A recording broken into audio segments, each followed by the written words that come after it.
দেখো আমরা প্রথমে কি করব, এই যে এটা ভগ্নাংশ, লব আর হর আছে, এই যে লব হর থাকলে এটা ভগ্নাংশ, তাই না? তো এই ভগ্নাংশের যোগ করব আমরা।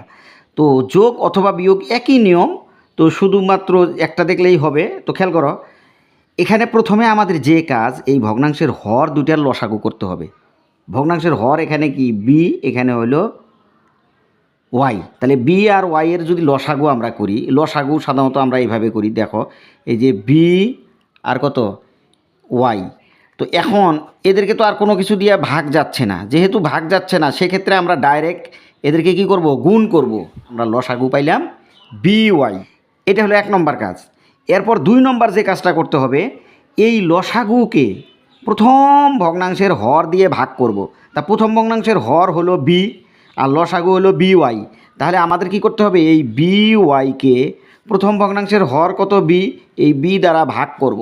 ঠিক আছে, তাহলে ভাগ করলে দেখো কি হয়, এই বি কাটা গেল, কাটা গিয়ে থাকতেছে কি ওয়াই।